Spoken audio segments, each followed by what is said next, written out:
¿Qué es tener clase? ¿Tener clase se nace o se puede cultivar? Acompáñanos en este episodio.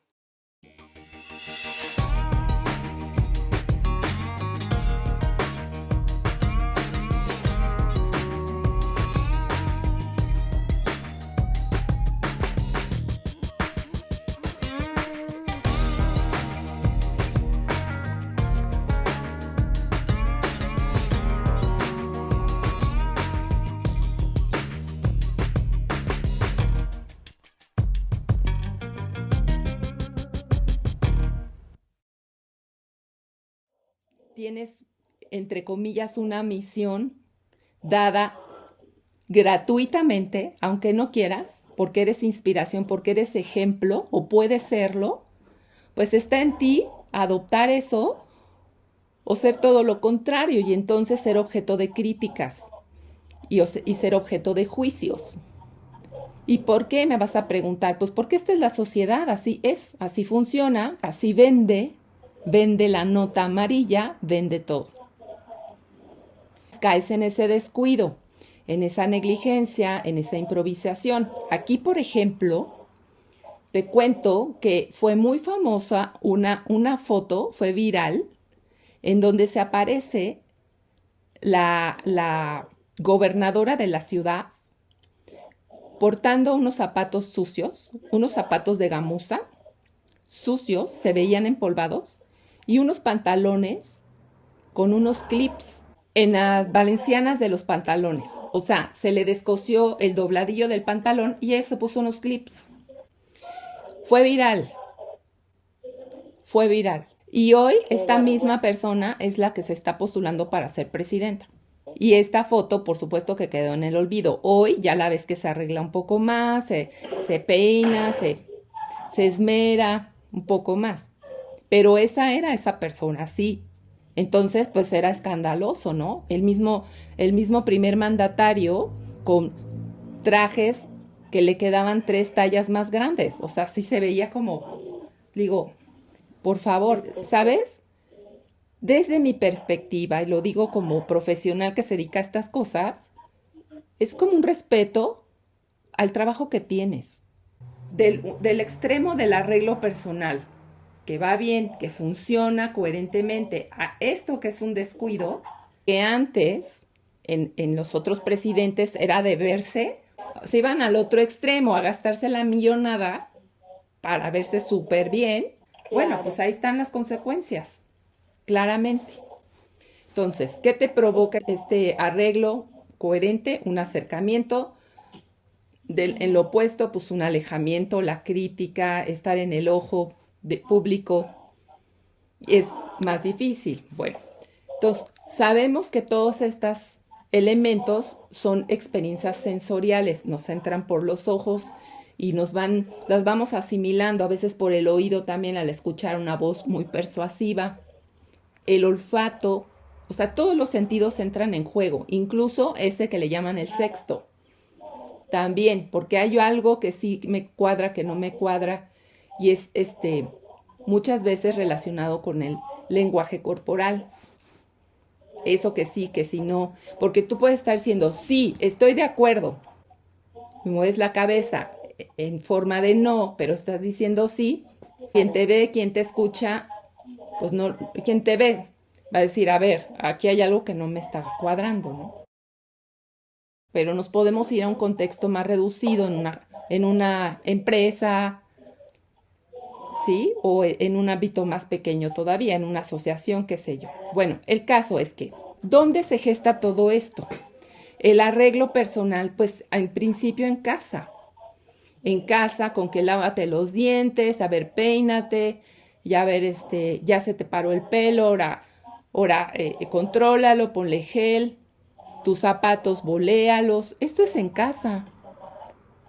Pero plancha tu camisa, lávala, ponle blanqueador, que el blanco sea blanco, no se va percudido. O sea, todo eso es en casa. Se generan hábitos. Hábitos a partir de que uno lo ve. De tal forma que la repetición crea un comportamiento ya casi que en automático, hasta inconsciente. Consciente, inconsciente, ¿no? Porque cuando no está como debe de ser, brincas y dices, ah, está sucio, no me lo voy a poner así, le falta planchado, mis zapatos tienen, entonces si te das cuenta, eso es consciente. Y a esto es a lo que llamamos la educación. Le llamamos educación. Cuando dices es una persona educada, eso es independiente de la formación académica, de ir a la escuela, de saber sumar, restar, leer y todo eso. Esta parte que dicen es una persona educada es porque tuviste esta formación en casa y entonces sabes estar, te sabes comportar, sabes cómo presentarte ante las personas y cómo convivir. ¿Ok? Pero entonces ya voy a la siguiente parte, porque primero hablamos del arreglo. Ahora vamos ya a lo que es la parte del comportamiento. ¿Recuerdas que en la imagen de primer impacto de Albert Mehrabian tiene 3 componentes, que es lo verbal y el contenido en sí, el mensaje?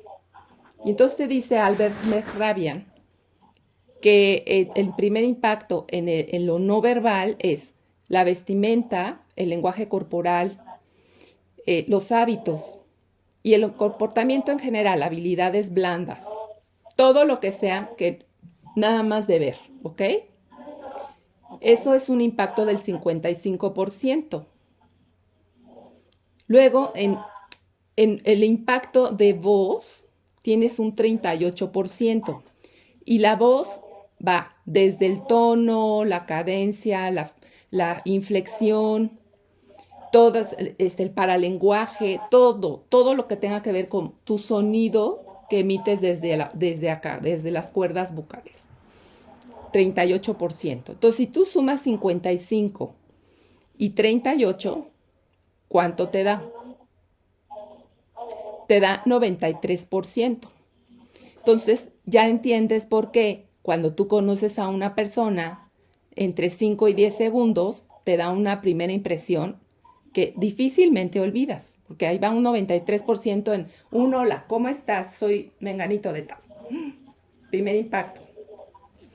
El 7% que resta es el mensaje que dices, lo que dices.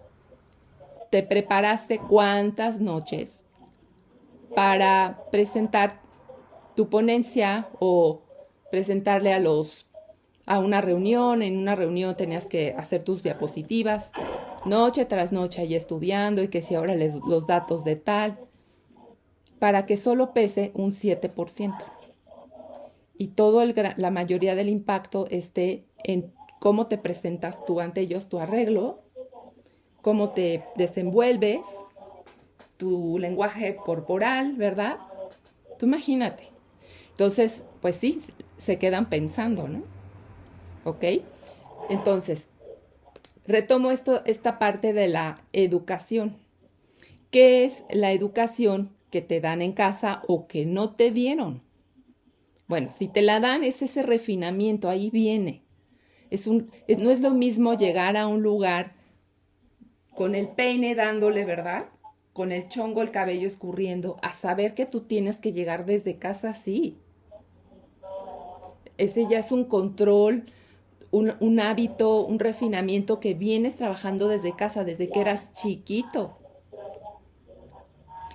Y no es lo mismo que vengas taconeando, así como todo desparpajado, sin control, a que des un paso firme, sabiendo dónde llevas tu bolsa, tu portafolio, tus papeles, tus documentos, y camines con esa seguridad. ¿Dónde aprendiste eso? Pues evidentemente desde casa, ¿o no? A lo mejor vino un aprendizaje posterior, porque si en casa no lo tuviste y tú pretendes una carrera, digamos a nivel corporativo o una escala profesional, un escalamiento profesional, pues te has de haber topado con rechazos. Sobre todo esto de que te ven y dices, ay, pero tú qué pretendes, por Dios, mírate.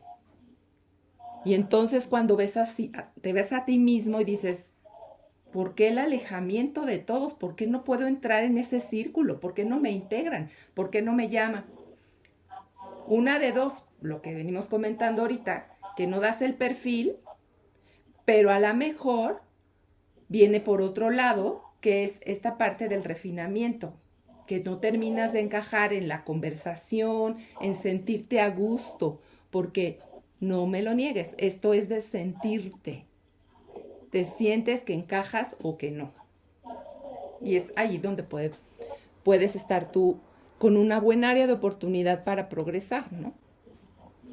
Entonces, cuando tú traes estos hábitos de casa, ejemplos de quién, de tus padres, de tu mamá, de tu papá, lo traes.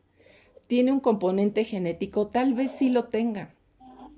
Tal vez sí, porque hay niños que desde chiquitos ya los ves con una compostura, ¿no? Que se sientan, que saben estar, que no están de revoltosos ni latosos, que son obedientes, por ejemplo, que acatan las reglas, que entienden mejor a la primera. O sea, este tipo de cosas que como que hay más disciplina, más orden, más control, te llevan a un comportamiento que te es más llevadero y te resulta más fácil integrarte con las otras personas. Yo creo que allí es donde radica la clase.